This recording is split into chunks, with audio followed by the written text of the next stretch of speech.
Welcome to the party. I'm Sam Ekstrom of Locked On Sports Minnesota. Today we ponder, what is the earliest a team has ever clinched the division, and could the Vikings do it by Thanksgiving?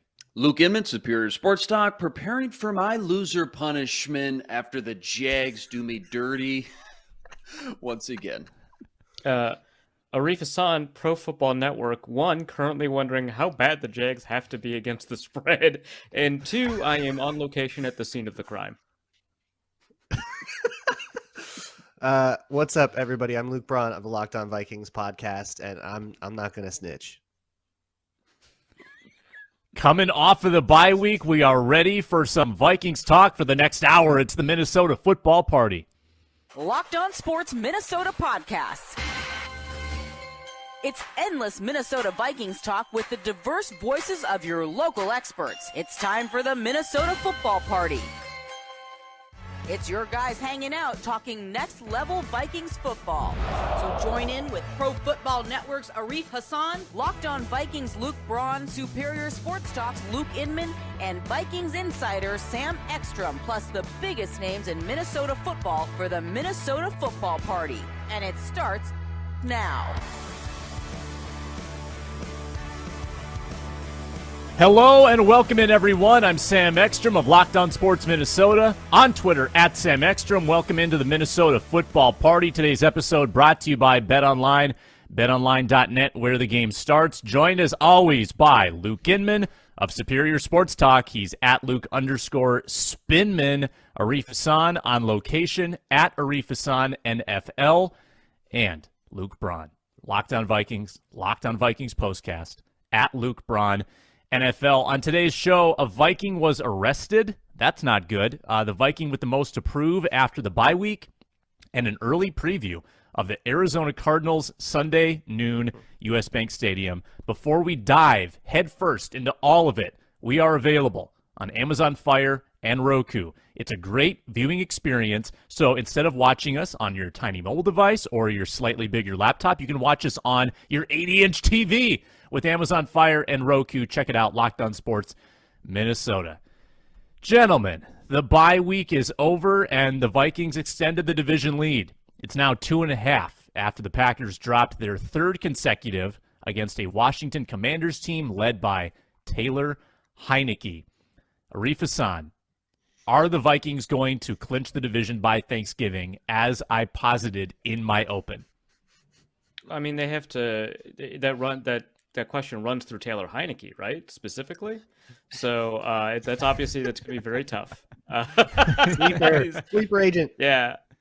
So, incredible player, Old Dominion's best quarterback in Old Dominion history. He also was their first. So, there's something there. And it's a revenge game. So, no, I mean, yeah, I think the Vikings are in a really good spot to be able to clinch the division by Thanksgiving. Yeah. I mean, the Packers have like the Bills coming up, right? So that's. Is it even mathematically possible? I didn't even think about it. It's Cardinals game, Washington, Buffalo, Dallas. So it's 4. And then 4 Thanksgiving games. So is the Vikings the 5th. win out. Right. They go 11-1. Do we count the Packers the would game be 3 on and Thanksgiving? Well, for the sake of the argument, let's say that it? I think they could. I think they could do it before. So if they were 10 and this is a ridiculous conversation, by the way. If the Vikings were the Vikings going like 10 undefeated. Yeah, they can. If the Vikings went Yes, I think undefeated mathematically through they Thanksgiving, can. they'd be Yes. 10-1. Yeah, and then the Packers would have to lose 3 games to have 7 losses, and then they wouldn't be able to. So you're saying there's a chance. There's a chance. Luke Inman, though. I mean, the Packers are 3-4, matching their season high in losses in the Matt LaFleur era in Week 7. What's going on in Green Bay, and is this the Vikings' division to lose, without a doubt? Man, yeah, they look like Garbo. Can't argue that. Consecutive losses to the Jets at home and then to Taylor Heinicke, as mentioned. You just hate to see it. You don't want that for any Green Bay fan. They'll probably lose next week at Buffalo, too, as Arif mentioned. And I think it's just in Vikings fans' nature to remain very pessimistic and writing them off, hope for the best, but expect the worst kind of mentality.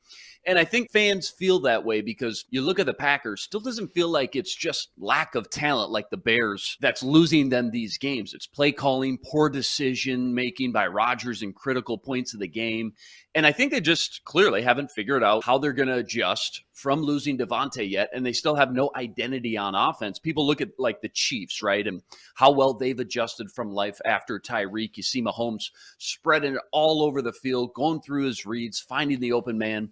And then a few times, obviously, like he does every game, makes something special happen with his feet and his arms. Same thing we're used to seeing Rodgers do.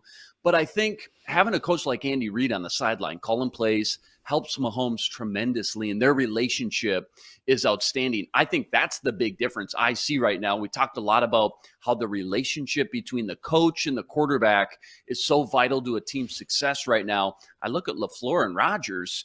I see two guys that just don't want to take any of the blame and admit where they need to improve. And until that relationship, I think, gets figured out, I think they're going to continue to struggle. So, yeah, you look at the division, 3-game lead. That's great. Vikings have some really tough games on the docket of their own, though. On top of, they're going to play all three of these division teams on the road to end the season. So I think because it's still A-Rod, until the Packers are like officially out of it, dead in the water, I don't think fans are going to want to admit the reality of just how far away the Packers are to being good right now. Look at the rest of the division. Bears, they're no threat, obviously, at this point. Flat out just don't have the talent in year one of a rebuild. The Lions, I think if the draft were to start today, I think they have the number 1 overall pick. So even if they get guys like Jamison Williams and Josh Pascal, their second-round pick back, DeAndre Swift's healthy again, even if they turn it back on, it's probably too little too late for them. So, yeah, they're probably going to end up winning this thing when it's all said and done. But is it with 10 wins? Is it with 9 wins? That's obviously not the feeling you want kind of backing into the playoffs like that.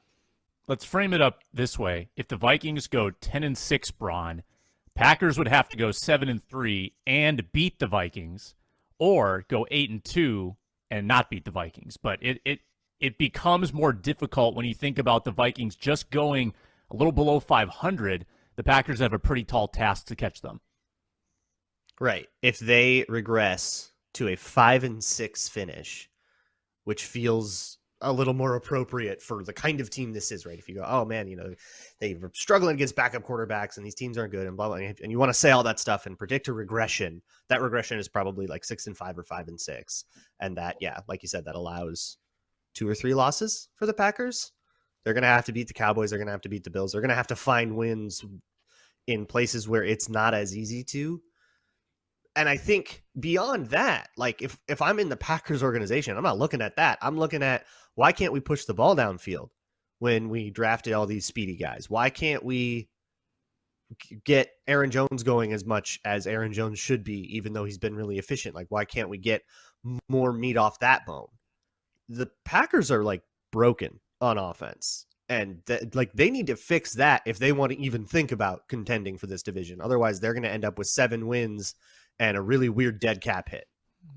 7 wins. That's probably getting you a wild card in this year's NFC. Packers also have the Eagles. Haven't faced them yet. They're going to have the Dolphins in all likelihood with their starting quarterback, which the Vikings did not have. They've got the Titans, Cowboys and Bills you mentioned too. So it's not super easy for the Packers going forward. Arif, have you dug into the Packers much? I know you're a national writer now, big shot. Have you looked into why they are struggling the way they are offensively? I mean, I think it's a number of things. I mean, the most obvious, of course, is that they no longer have Devontae Adams and haven't been able to replace the kind of talent that they have there at receiver. But I mean, some of it's just Aaron Rodgers, right? Some of it's just that he is unwilling to trust the receivers that he has, that he's more willing to trust receivers that he's worked with for quite a while, players like Randall Cobb and unfortunately Amari Rodgers, than he is, you know, the more talented players that he hasn't had very much time with, like, unfortunately for me to have to say this, Christian Watson or Romeo Doubs. Is just something that he needs to develop with his receivers, because he is very particular about what he wants to do with the ball, and the receivers have to be used to that. A lot of really elite quarterbacks kind of have this relationship with the receivers where they'll do stuff that breaks the rules all the time, and those receivers know what that means and will always be there to kind of take advantage of that.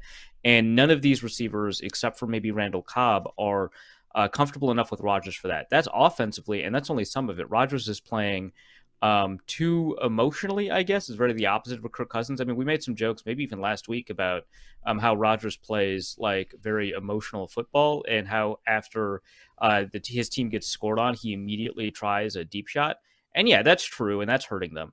But also, just he continues to play unsound football at big moments because he's historically been able to get away with it, and it's making his throws worse. Now, again, his throws on some of those plays are some of the best throws in football, but they're not helping the receiver because they could be better, right? That throw to Amari Rodgers yesterday, where Rodgers dropped it, it was too far ahead of Amari Rodgers, and most receivers should catch that. But Rodgers had time to set his feet, throw the ball in a spot that's a little bit more accurate, so that Amari Rodgers doesn't have to lay himself out for the ball. Just small things that add up like that increase the odds of your receivers being successful. That's offensively. Defensively, Joe Barry is just not a very good defensive coordinator. There's tons of really amazing, fantastic pieces on that defense. There is some regression. Eric Stokes is playing poorly. They're not getting as much as they want out of Darnell Savage. But that defense is very good in terms of the talent that they have. And Joe Barry, the defensive coordinator, is just not doing a very good job, hasn't done a very good job of making that talent work together. Plenty more to come on the Vikings and their path to the division title and coming off the bye. I don't know how much analysis I need to do on this, but just reporting the news, Oli Udoh got arrested on Saturday. Vikings tackle, backup, final year of his contract, arrested for disorderly conduct and resisting arrest in South Florida. Don't know what that means for his status. He was not expected to play, of course, in this Cardinals game, so on the field, probably doesn't hurt the Vikings. Oli Udoh, though, in some legal hot water. I don't really have much more to add on that, not knowing many details. I don't know if anybody else wants to add anything on Udoh specifically. I personally have reservations about the Vikings' tackle depth, if we want to loop that in. Like, I still don't know who exactly they would rely upon if O'Neal went down or Darrisaw went down. And this news sort of reminded me that, oh yeah, the Vikings haven't had a major injury on the offensive line or really, around the roster. They've lost, of course, Lewis Seen. They've had backups and some special teams rookies go down. But the health regression, Luke Braun, I feel like that's something that the Vikings need to be just a little bit concerned of. And if you want to talk about Oli Udoh here, you can as well. But the health has been really good. Yeah, I'm with you. I don't have too much to add to the Oli Udoh stuff until we know more. It just feels like it'd be premature to start throwing out takes right now. But in terms of the health concern, yeah, pretty crazy to get to your week 7 bye without getting more banged up than the Vikings are right now. Mm-hmm. At tackle, I would say right now, if it's not Oli Udoh, if he's like suspended or whatever, it would be Blake Brandel would come in as the backup tackle, and I actually don't know which one the Vikings would prefer on the field. But it kind of depends on which position you're talking about, right? If you lose, Christian Darrisaw or Justin Jefferson, well, you're never going to have a guy on the roster that just like comes in and does what those guys do. You're going to have to completely reshape the way that you construct your protection calls or your offensive play calls, respectively. Like, you're going to have to completely reshape everything. If you lose Dalvin Tomlinson, well, they've already been pretty comfortable putting in James Lynch for 2 or 3 drives a game. Or somebody like Ross Blacklock, they've actually had a few good things to say. If you lose Jordan Hicks, they're already starting to kind of experiment with Brian Asamoah instead of Jordan Hicks. They're already comfortable with that for at least a few snaps a game, so it's not as much of a reach.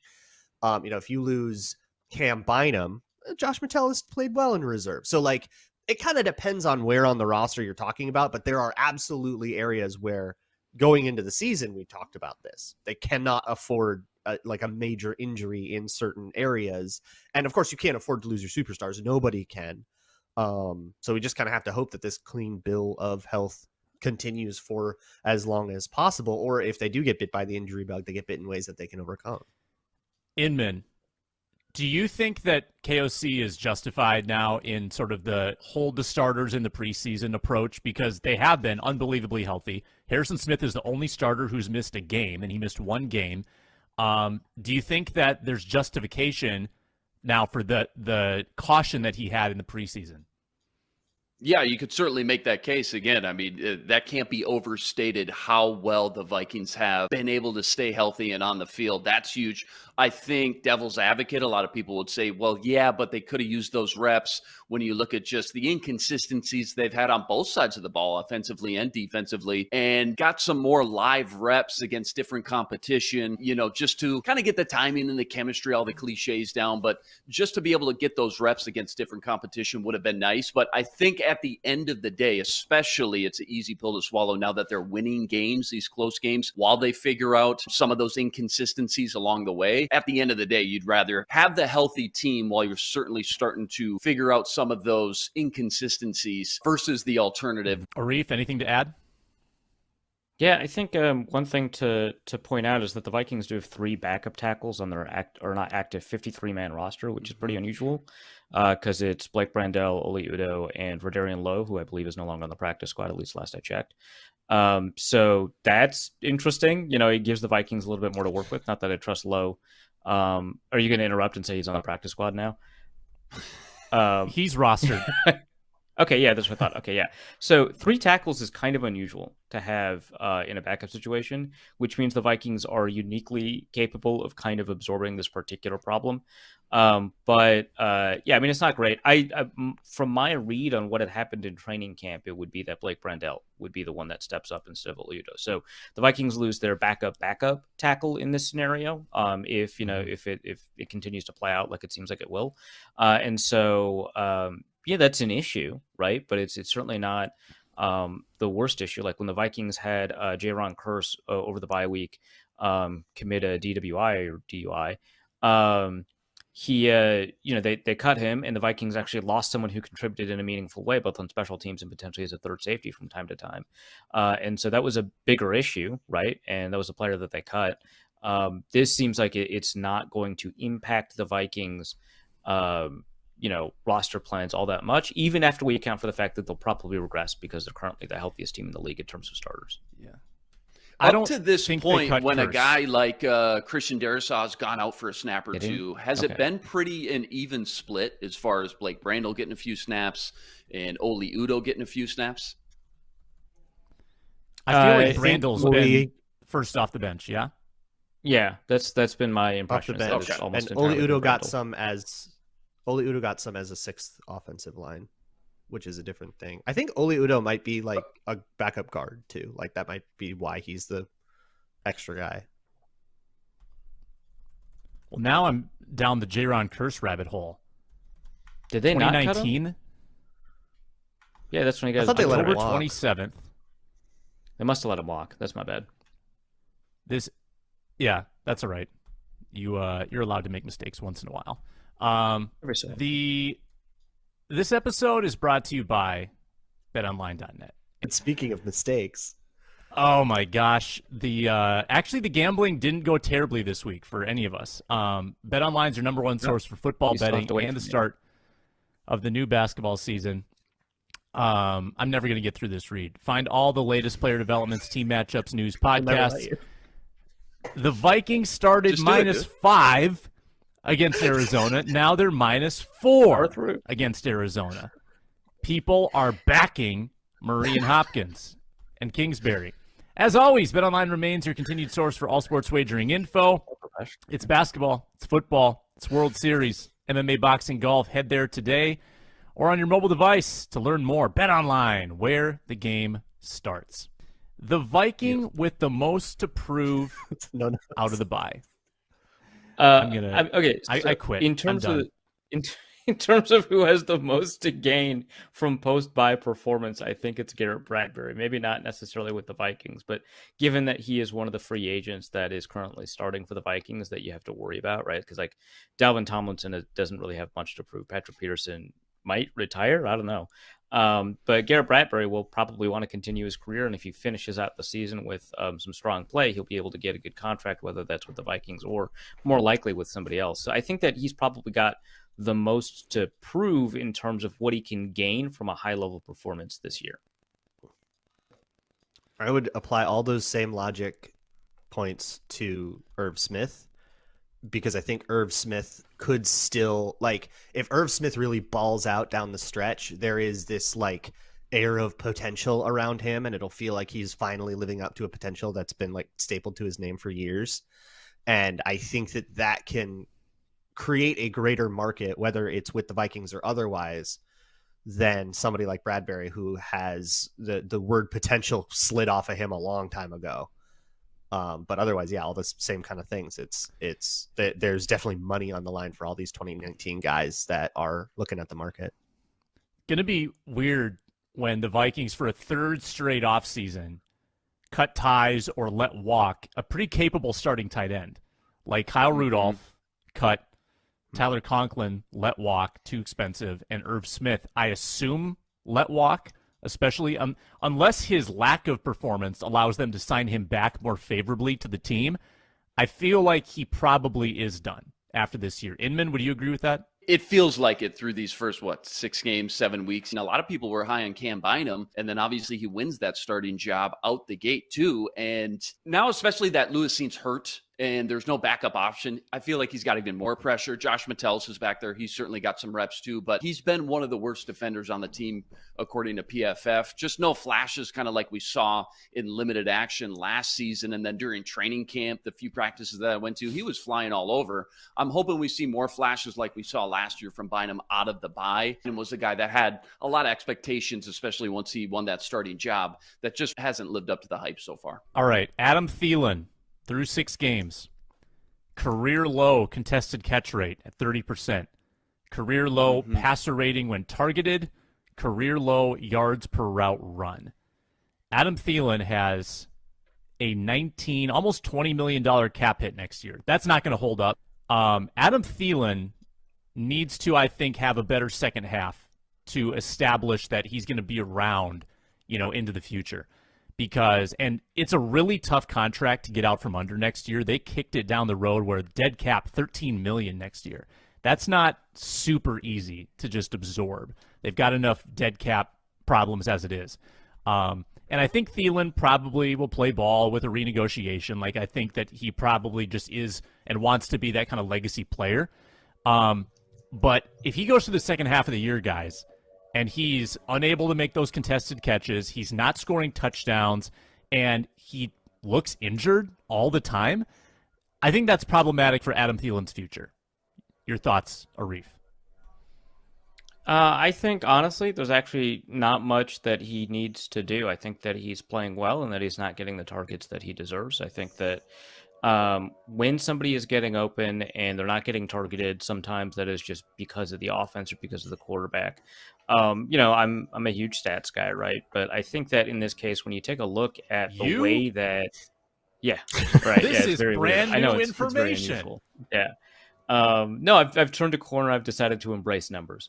No, I think that I think that he's playing really well. The contested catch stuff is concerning, but that's also a really, really volatile stat that it operates in very small samples that changes very much from year to year, much less within the season. So, yeah, I mean, obviously, there's always stuff to work on, but I think that as the Vikings continue to figure out what to do when Justin Jefferson gets essentially targeted by the defense, they need to incorporate Thielen more. So for me, this is more KOC has something to prove for Thielen than Thielen has something to prove. This is based off of my casual watching of the All-22. I feel like Braun disagrees with this, though. Braun, you've been sort of on the Thielen is aging train. A little, but that he's not his 2018 self. I don't think that's what Arif is saying, though. Like he's not that, but okay. I think he's transitioning into a different kind of role of being a guy that can get open against single coverage. I've been saying late career Chris Carter. That's not an insult. It's not I can get open on single coverage. Late career Chris Carter was career, not Miami Chris Carter. Once in a while I get down the rabbit hole. Sorry, just to interrupt. I saw a highlight package of a 2000 Vikings game against Buffalo. And 2000, this is the end of Carter in Minnesota. Like, what, year before he left or the year he left? It was either his last year or the penultimate. He was unreal in that game. He was unreal in the year. He was probably like 37 years old. He was crazy good. That's all I have. Yeah, everyone was so think... focused on Moss by then that all he had to do was beat single coverage, get open on third downs, and be a threat in the red zone. And he was awesome. There's no shame in that, but that's the new role when you're, what is he, 33 now?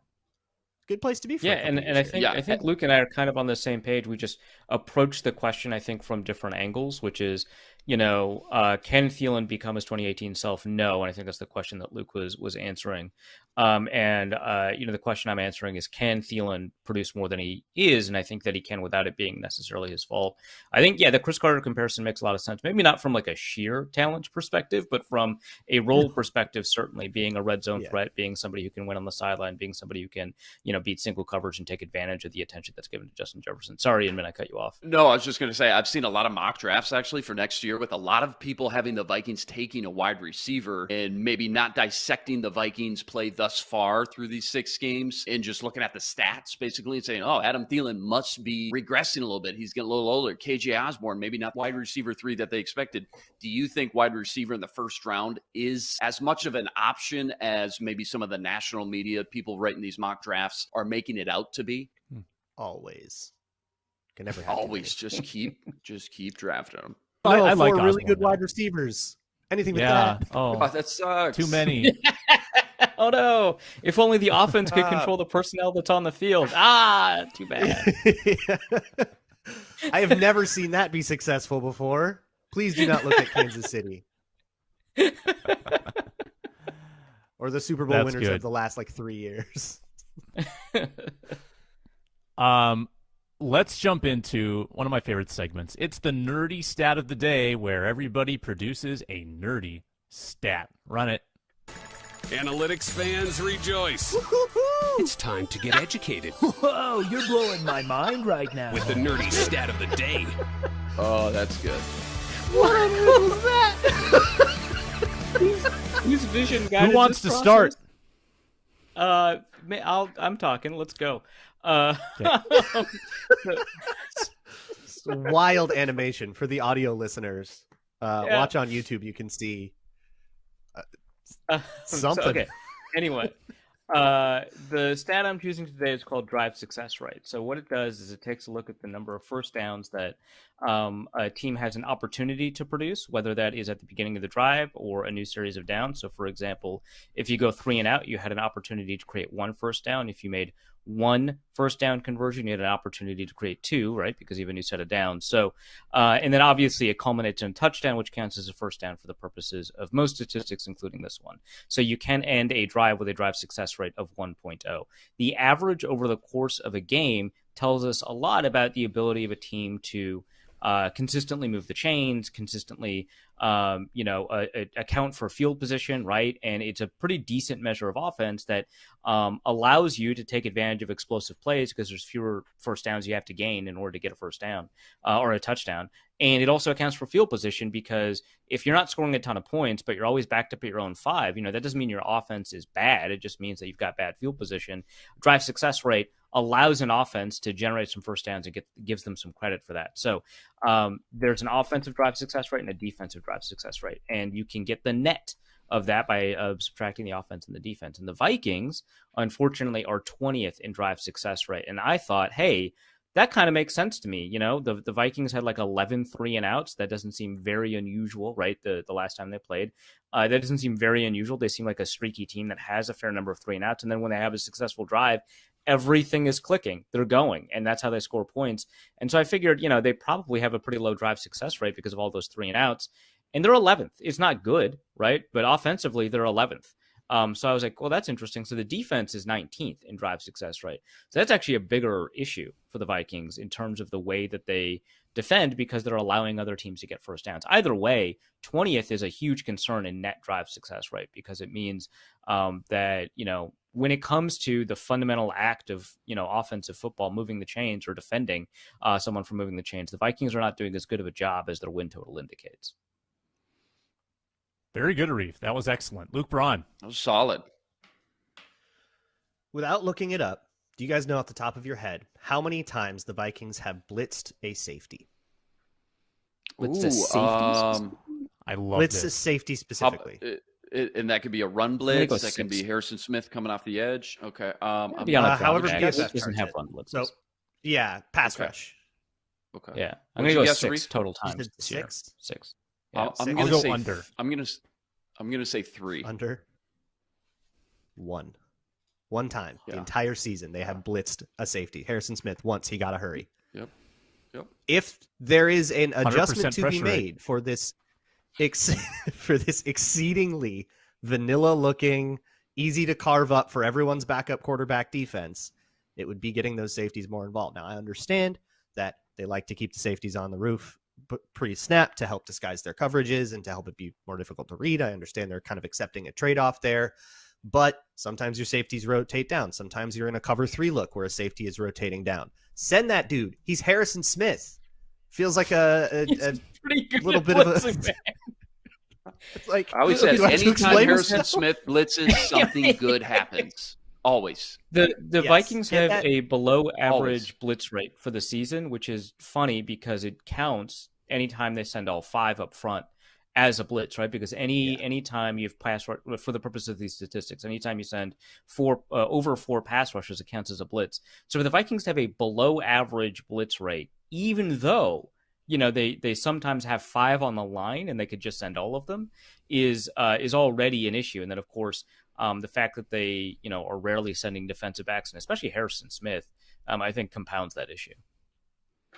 Yeah, that's great. Inman. One safety blitz. Unbelievable. Bye week, I'm not going to Unreal. go over the pass and run block win rates this time. I know it's already been discussed, but the penalties, such a huge difference in the Vikes from last year to this year, winning close games. No team has benefited more from penalties than the Vikes through their 6 games. They've gained a net of nearly 3.0 expected points added per game. They're not inflicting penalties. And on the other side, opposing teams are being flagged drastically more, whether that be Adam Thielen getting 75 holding or pass interference calls against him in Detroit, or whatever the case may be. Penalties have been huge for the Vikes in the positive this year on both sides of the equation. So we'll use mine to pivot into a bit of a Cardinals preview conversation. Are you guys familiar with Enya? Any The Enya fans? band? Enya. Like Only Time? Is that a Stark? Dun, dun, It's dun. a That's Stark. Arya. I haven't started House of the Dragon. No spoilers. Sam, when I ask you, is it the band, it would help for you to answer. Well, I just wanted to He's thinking make about the the ad point read. that Enya is a great band. Anya is an even better stat. Adjusted net yards per attempt. I've killed Arif. So adjusted net yards per attempt spits out a figure on offense, on defense. Guess who is dead last in the NFL in Anya? The Cardinals. Correct, Arif. Excellent. They are, and I have no real scale to explain these numbers, but the Cardinals are minus 298 on offense in Anya, minus 227 on defense. The worst total deficit in the league. Bills number 1, Eagles number 2. Vikings aren't that much better. I mean, they're 20th, which isn't amazing. The defense really hits them there. But the Cardinals, in that statistic, the worst team in the NFL. They're 3-4 overall, coming off a Thursday night win that cost Braun money in our gambling contest. What is the concern level? I always ask this question. Are you scared of the Cardinals? Luke Braun, are you scared of them? I am scared of every team in the NFL. The Vikings can lose to anyone. Of course I'm scared. However, the new Call of Duty does come out 2 days before the game. So we have New that Modern going Warfare, for new us. Call of Duty has multiplayer coming out. That's the important distinction. Oh. Yeah. So we have And that going this is for a us. Kyler Murray subtweet, right? I'm not missing the... Yes. Okay. This is why there was Brilliant. a homework clause in his contract. And also, I think everybody in Arizona hates each other.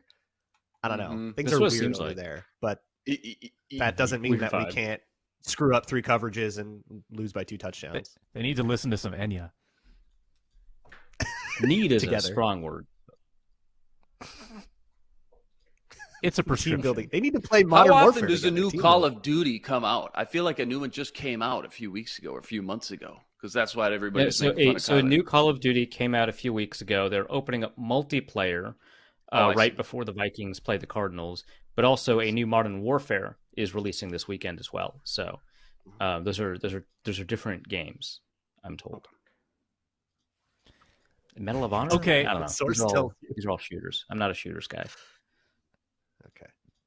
Tactically, what are the Cardinals doing well at this point? Like, I look at the individual performers on their team, and other than Hopkins in his debut, I don't see a lot of like great players any longer on that roster. It's just it's a different start to the season than it was a year ago when the Cardinals were the greatest thing since sliced bread. And, Inman, it's hard to like pinpoint exactly who you're really like concerned about, other than, is Kyler Murray going to go off? Yeah, I'll be completely honest. I haven't watched enough Cardinals to really say who's sticking out on that team. Watched Thursday night on prime time. Isaiah Simmons, top 10 overall pick, finally made a play. Seems like he's been pretty disappointing up until this point. I go back to the quarterback-coach relationship. Kyler and Cliff just been at each other's throats all year. If nothing, highly entertaining for everybody else. Getting DeAndre Hopkins back, obviously that's going to help a lot moving forward. Robbie Anderson, a nice, number 3 or 4 for that offense. But I think Thursday night, it was more about taking advantage of a backup quarterback, cashing in on those mistakes. They had 2 pick sixes. Then it really was like elevating their play. I thought they took advantage of the mistakes, made him pay, put up 42 points. You remember the shootout, obviously, last year between them and the Vikes. So they can put up points. But defensively, yeah, I look at this game and you come out of the bye for the Vikings offense. This is a chance to, I think, really get your confidence, some momentum rolling. 25th in the league in points allowed, playing at home, hopefully made some adjustments during that bye. I'm with Luke. I'm not super confident about this one either. I'm worried any given week. Think this is going to be a close game, far from a gimme. But win or lose, I think I'll be most disappointed if we don't start seeing more consistency from this offense versus this Cardinals defense that's obviously, again, on paper, giving up a lot of production. If you want, do we need to some good confidence building content, Locked On Cardinals, Alex Clancy might be the biggest hater of his own team on the entire Locked On network. He's angry about anybody? Cliff Kingsbury constantly. It's amazing. Even the Falcons guy? I think the Falcons guy has just accepted what they are. Okay. He's accepted what they are. That changes things. Clancy wants heads to roll. I mean, so do I Falcons. gotta find the latest like bet online odds on the next fired coach, because I get that email like every week. But Kingsbury has got to be fairly high on that list. Maybe not in season, because I just think that their aspirations are still make the playoffs and make a run. And usually teams that have those aspirations don't fire the coach in season. But I think Kingsbury is super on the hot seat. I feel like he has like even odds. Last time I checked, he's number one. Oh, for wow. Sure, but, Oh wow! Like it's like even odds to be next to be fired. That's what I remember. I don't have the bet online odds in front of me, but it's like, but even if it's not even, it's like, close to. He's like the favorite. He's the next favorite now. Yeah, he's favorite, and then Panthers. And then the only other coach that's remotely close to him is like Nathaniel Hackett, which like also that makes sense. So October 5th. October 5th. How about Josh McDaniels? Were... Where's he at? You think he's? I got him. Won against Houston, but go ahead. So 3 games ago, Matt Rule was 1-2, like minus money on Matt Rule. He got fired. Mm-hmm. Nathaniel Hackett was next at 6-1, and I think that case is already strengthened. Like he's probably down to 4-1, 3-1. Cliff Kingsbury was number 3 at the time. Now he'd be number 2 at 15-2. Josh McDaniels 12-1 at the time. I don't know the updated totals. Yeah, interesting. Kevin O'Connell not on the list. Imagine that. So, top 10 quarterback conversation. Who is more likely, I guess, who is closer to being a top 10 quarterback in your eyes? Kirk Cousins or Kyler Murray? Luke Braun. Probably Kirk. Kyler Murray is like not having a great year, right? Like, neither is Kirk, but Kirk's winning. So I have not looked. I feel like Kirk's having like an okay year, and Kyler Murray is having a like what's going on kind of year.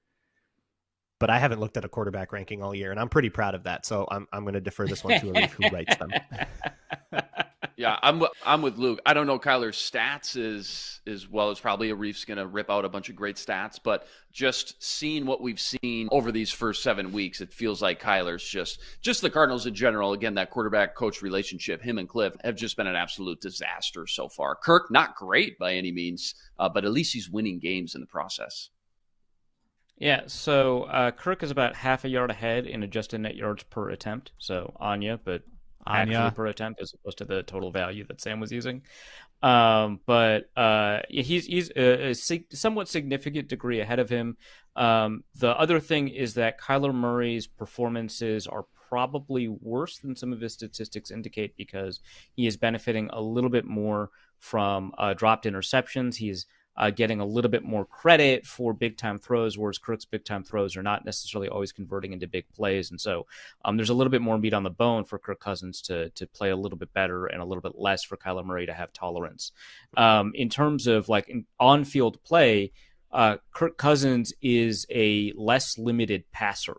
Obviously, Kyler Murray has all kinds of athleticism. He can do more things, but as a passer, Kirk Cousins can do quite a bit more, like throw over the middle of the field and have at least some semblance of consistent accuracy. And so Cousins is closer to being a top 10 quarterback right now. But here's the thing. If you asked me to pick a quarterback in a playoff game and you didn't know who the opponent was, all you knew is that they were a playoff opponent. Let's say it's not this year where there are no good teams. Let's say it's last year where there's a good chance you'll hit a good team in the playoffs. And you're up against a good team and you know that there's a high likelihood that there's going to be a good quarterback. And your goal was to have the best quarterback on the field. I would rather have Kyler Murray because his ceiling is higher and his volatility is such that you can end up with a better performance. On average, Kirk Cousins is going to give you a much better performance than Kyler Murray. But in terms of the ceiling and the peak and embracing the volatility of being an underdog, you probably want Murray because I think a lot of these problems are actually Cliff Kingsbury problems, not Kyler Murray problems. So Kirk has good games. Kyler has great games, just not as many. Definitely not as many, especially this year. A little piece of this that feels kind of Eagles-like, though, and not to say that the Cardinals are the Eagles, but against this soft secondary, that the speed of Moore, DeAndre Hopkins catches everything. Robbie Anderson, don't really know how they're going to deploy him. I'm not a huge Robbie Anderson guy, but there are enough weapons and a mobile enough quarterback that could it go pear-shaped the way that Philadelphia went? That, I guess, would be my concern. Robbie Anderson got clamped by rookie Cameron Dantzler. I refuse to respect him.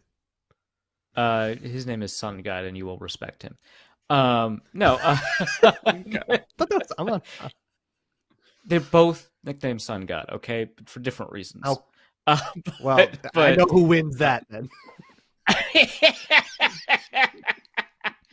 But 2 enter, 1 leave. The thing about the volumetric statistics for the Cardinals is they don't take into account DeAndre Hopkins for most of the year. He's only played one game and it was on a short week. They don't take into account Robbie Anderson. And at some point they're going to get Dennis Gardeck, one of the most underrated defenders that they have, who's actually playing really well, back from injury. I don't know when that's going to happen. Maybe it's in a couple of weeks. So not next week, but that defense could get a decent amount better. I'm not expecting a ton out of Isaiah Simmons. I like Zaven Collins, but he's not doing enough. I wish that we heard as much about Budda Baker this year as we did last year, but it seems like he's kind of disappeared, and they need to get some new cornerback stat. But there is room for improvement and reason to believe that they'll improve. Maybe not enough to be a playoff team, but there's reasons to think that there's going to be opportunities there for them to be a better passing game than the broad statistics tell us, because they're bringing in receivers coming back from suspension or something like that. So there's something there. I'm not gonna talk them up more than just saying, hey, the Vikings just have bad luck against teams when they're favored, but there's something there. I'm not sure I could name an opponent. Three or four trench players for the Cardinals collectively, offensive or defensive linemen. Obviously, you got J.J. Watt, Will Hernandez, I think is still there, but just nobody sticks out as core Rodney foundational Hudson. pieces. Rodney Hudson, who I believe is also injured. Rodney Hudson. Yeah, I noticed that. Hudson has to come back. Kelvin Beachum is all right, but they're going to want to replace him long term. But Zach Allen is playing slightly better, but it's mostly J.J. Watt. They need Dennis Gardeck back, and And they're doing some blitzing stuff with like, Marcus Golden and Isaiah Simmons and Zaven Collins and stuff like that. So that's kind of how they're attempting to generate a pass rush. Yeah, they're like Last a one on speed this. defense. Yeah. Would you say that this is the best opponent the Vikings have faced in the last 5 games? Lions, Bears, Saints without Jameis, Dolphins without Tua. This is the most dangerous game. I think it's the most dangerous. I got to put the Dolphins in that discussion. But yeah, dangerous. Yeah, I would say the Dolphins are a better team, but most dangerous, most likely to do stuff that's unexpected or to kind of randomly pop off. The thing is, with the Dolphins, they were expected to play a third string quarterback, so it's really difficult for me to really contextualize how good that Dolphins team should have been. But there are very few worlds where I'm going to accept off the bat that in Skylar Thompson's first start, he's better than Kyler Murray. So it's tough, but you could make a case, I think, that this Cardinals team is the most dangerous one they've played in a while. A really important thing with the Cardinals is that they're an option team, and there's not a ton of like option as a bread and butter teams in the NFL. Like we've seen some read option stuff with like Justin Fields, and I think there were a couple from Skylar Thompson, but the Cardinals like live on Jalen. it. Eagles. Oh, Remember right. the Vikings play the Eagles? That's their one loss. No, I don't know. I have no recollection of that game. I only remember crashing your podcast after it. All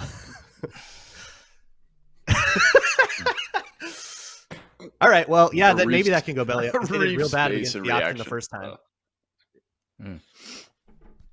They got to fix Arif's that. just salty expressions make this show. That's why I get up on Monday mornings. Great. Our very own Luke Braun I like it. appears on Locked On NFL frequently. Make sure you check out Locked On NFL and its NFL Key Prediction segment every Friday. Locked On's local experts give you the inside scoop on the 5 biggest games of the NFL weekend, including Sunday and Monday Night Football, plus betting advice from the field's leading experts, Bet Online. Follow NFL Key Predictions every Friday on Locked On NFL, available on the Odyssey app, YouTube, and wherever you get your podcasts. I want to hear about your bye weekends, gentlemen. I want to hear how you consumed football, red zone, locked in on local game. Did you do yard work? Luke Inman, how was your Sunday?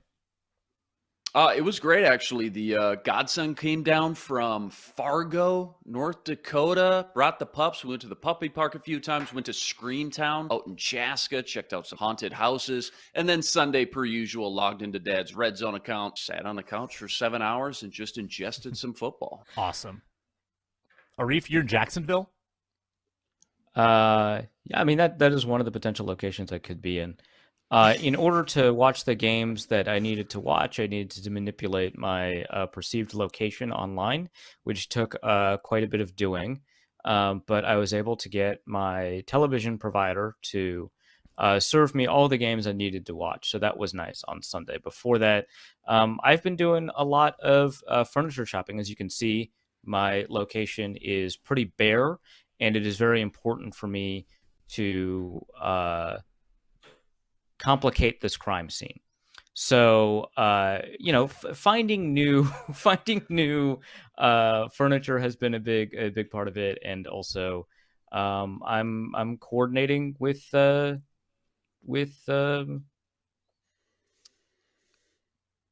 undercover operatives. It's been a great week. I don't know what I just heard.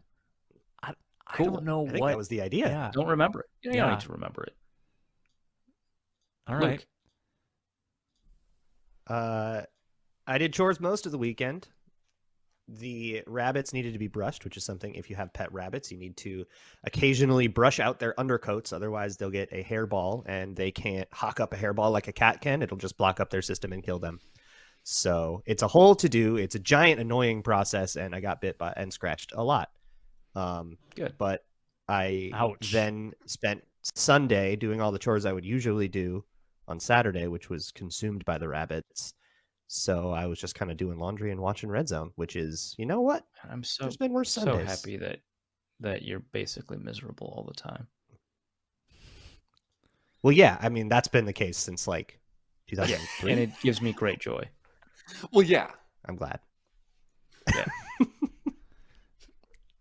Yeah, I watched about 15 minutes of football over the weekend, and I enjoyed that. I enjoyed spending time going on walks with the kids and taking them on drives. Did a lot of just parenting, just doing the old domestic bliss kind of angle. But for those that did watch more football than me, observations from around the league, like Red Zone's great because you see every key. It's the only way when I am going to sit down and watch it. That's the only way to do it. Luke, sounds like you vegged the most of any of us and watched all of it. What stood out to you about the games yesterday? It seemed like a pretty non-competitive slate altogether. There weren't a lot of dramatic finishes. Red Zone, maybe the best invention outside the microwave. Can I just say that? I mean, it's up there, It's guys. up there. It's outstanding.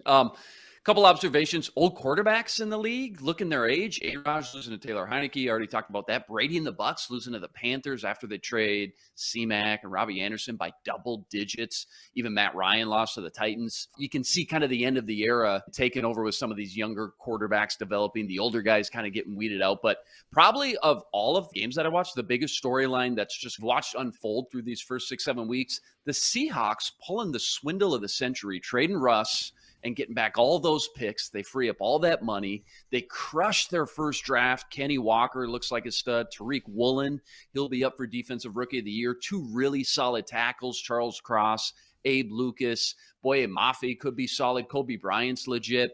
You could argue one of the best 3 draft classes through 7 weeks, if not the best. And what's wild, they got 4 more top 60 picks as of today next year, including the 6th overall pick they got from Denver. So they're getting more out of Geno Smith than they ever could have imagined for the now. And then what's going to be a really good quarterback class. They got a chance to bring in a new guy for the future with possibly a top 5 pick. So they're leading the NFC West. Nobody had that on their bingo card, setting themselves up very nicely to stock back up again after next year's draft. And, that's been one of the crazier storylines, I think, that I've seen throughout the NFL through these 7 weeks. Yeah, I think that draft class is better than the Saints 2017 class and the Vikings 2015 class, at least based on the information we have so far. High that praise. can all change. Yeah, but it is remarkable, the return that they're getting on this, at least, again, through 7 weeks. That could all change. And, one of them's a running back, but, so is Alvin Kamara. Right. So, Such a but Seahawks homer. yeah, God. But the observations is that the NFL is sloppy. It's bad. We don't have very good play so far. Most of these games have been really difficult to write about. What I'm planning, before the week, which games I want to write about for Pro Football Network, we pick out some games that look like they'll be competitive, and half of them don't work out. And I've been talking to my editor, and he's like, yeah, this is unprecedented, really. Like, how often we, try to find a good matchup and struggle, right? Like, there was nothing in the noon slate that turned out to be something that we wanted to write about beforehand. Now, afterwards, it turns out we did actually want to write about, the Commanders-Packers game. But beforehand, it was not, interesting, right? Or like in the afternoon slate, we wanted to talk both about, maybe the Seahawks-Chargers game as well as the 49ers-Chiefs games. It turns out we ditched the Seahawks-Chargers game because it turned out not to be that interesting, despite the fact that it should have been, because, Justin Herbert's in that game. They've got a lot of talent on both sides of the ball. Geno Smith's an interesting story, but, there was nothing there. So we went to the Chiefs 49ers game, which was a ton of fun to watch, but of course it turned out to be a blowout. Still worth watching. And then, we had a kind of a nothing burger of a Sunday night matchup. It started off pretty fun, and then it just became kind of a slog. So it feels like this is what the NFL is right now, especially if you don't get, the Bills and the Chiefs playing each other, or at least one of those two teams playing on the weekend. It's really tough to find, fun football to watch. I hope, I hate saying this, but I hope that Dak Prescott, gets a lot better so that the Cowboys become watchable, right? In terms of, week to week play. I hope that, some of these teams figure it out, whether it's the Vikings being a little bit more watchable in their wins, whether the Giants are actually kind of fun to watch, but it's always these like late fourth quarter plays. We talk a lot about how maybe the Giants are not sustainable, the Vikings not sustainable, but like whether or not the Giants are sustainable, they're fun to watch. So at least we've got some of that, but a lot of this football is just ugly and bad. And it's not just because scoring is down, but I think that these are like related problems. There's like a confounding variable affecting both. Yeah. I thought the best Don't look now, but the Jets are 5-2, and I can't process that. That's crazy. That's crazy. Arif, is it bad quarterback play? Is it defenses getting better just collectively? What do you think it is? I mean, it's expressed as bad quarterback play when you take a look at like the spreadsheets, right? It's like, wow, quarterback performance is down, production is down, yards per attempt is down, adjusted net yards per attempt is down, interceptions are up. Then obviously that turns into defenses having better performances on the field.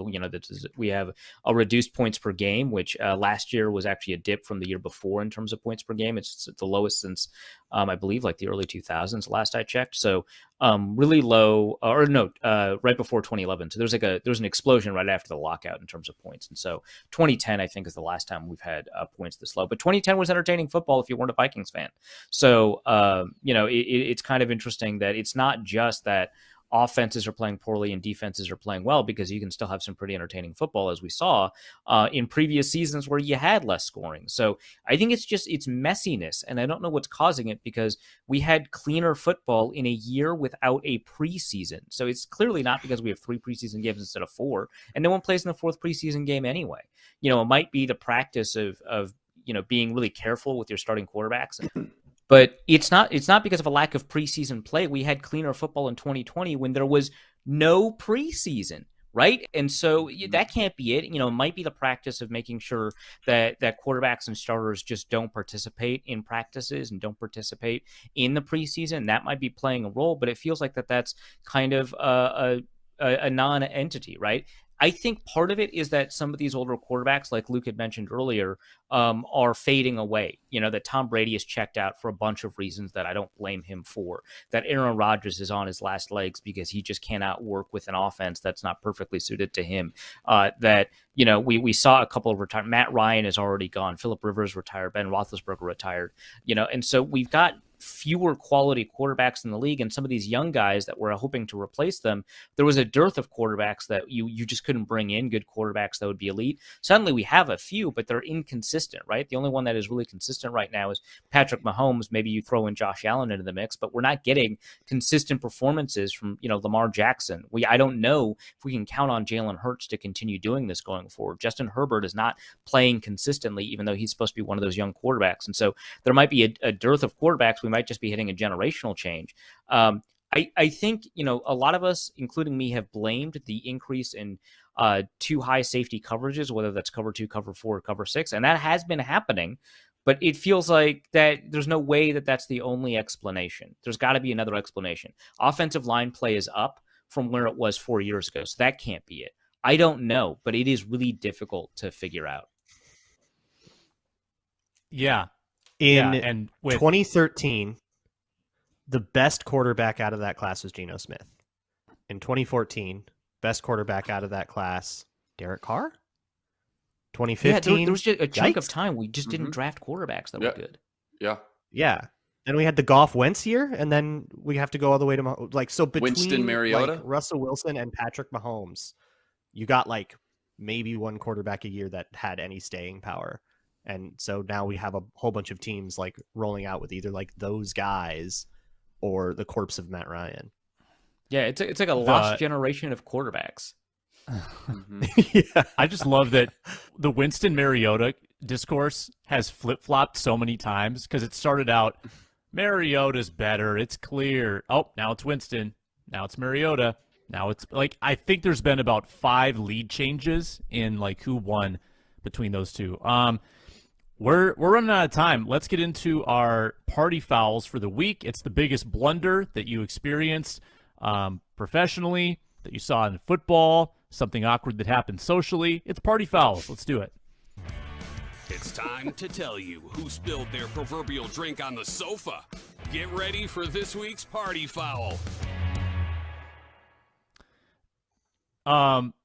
Arif mentioned that the Sunday night game was a slog. I needed that slog. Oh, and I have to update the gambling too. We all treaded water.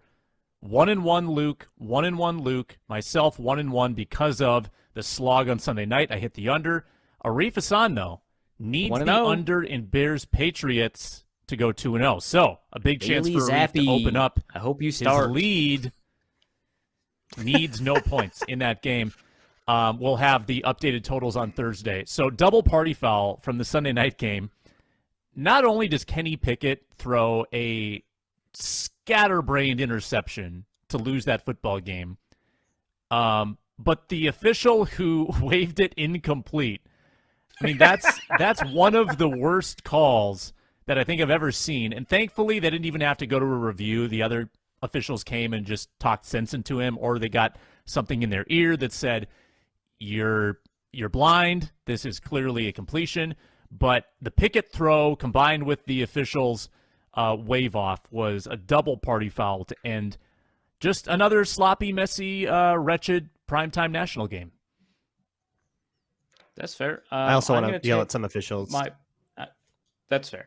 I'm gonna take my party foul from this game before anyone else can, because it's the one I can remember, and I didn't prepare for this segment because I took too much time preparing for Nerdy Stat of the Day, which is the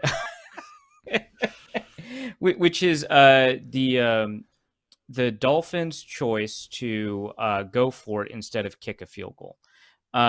This was on 4th and 3. The score was 16-10. It was at the Pittsburgh 14 with in the third quarter with 8:43 left. And the thing is, I enjoy a world where we're finally getting to the point where coaches are being too aggressive and they're on the other side of the recommendation, so that now we're getting a good kind of split between like what's being recommended and what's not. But here it was really advantageous against an anemic offense to go up 2 scores, and the number of possessions it would have taken Pittsburgh to come back and win the game at that point, even though it was in the middle of the third quarter, was more important than attempting to generate generate another touchdown and or benefit from good field position, because the likelihood of the field goal was so high and the advantage of having a 2-possession lead was so big in this particular game that to me was a mistake. Is that when the analytics finally tell you essentially to be conservative, you choose not to do it. I like the world that is, but when you do make those mistakes, it's still a mistake. Jeff Lamberth, side judge, and Trip Sutter, line judge in the Carolina-Tampa Bay game, approach after the game Mike Evans and get him to sign something. This is this is against the rules. They're not supposed to do it, and it's pretty improper. They're supposed to remain unbiased. But for me, that's lame as hell. I'd ask after the game. You're on the side. You can just go up to someone, ask after the game to do this in private, so that we do not have to discuss this all week. This is going to be a very annoying story, and the NFL is reviewing the incident, which means this is going to make headlines again, and we'll all have to deal with it again. How dare you? Yeah. More officiating. I'm just reading about this end of the Cleveland-Baltimore game. It sounds like there was a phantom false start that pushed Cleveland back in field goal range from 55 to 60. I'm just kind of reading about it. Maybe somebody could chirp in. Does anybody know what happened there? Because it sounds like it was just a no false horrible. Start. They called a false start. Yeah, that is an accurate assessment. I thought Mitchell Schwartz pointed out that the tight end moved and they called the wrong number or something. That was my understanding, but it was not on the guy that they called. Okay, maybe. Right, my party understanding foul was on that that there was guy. actually no false start. But yeah, party foul. That's on what I whichever thought. guy. That's what I heard. The replay doesn't look like a false start to me. Yeah. But hey, what do I know? That was all 4 of us. One-score game too. Yeah, it was, and they missed no guarantee they make that field goal though. 56 yards, right? Yeah, no guarantee they make that. And I like Baltimore more in overtime. Mm-hmm.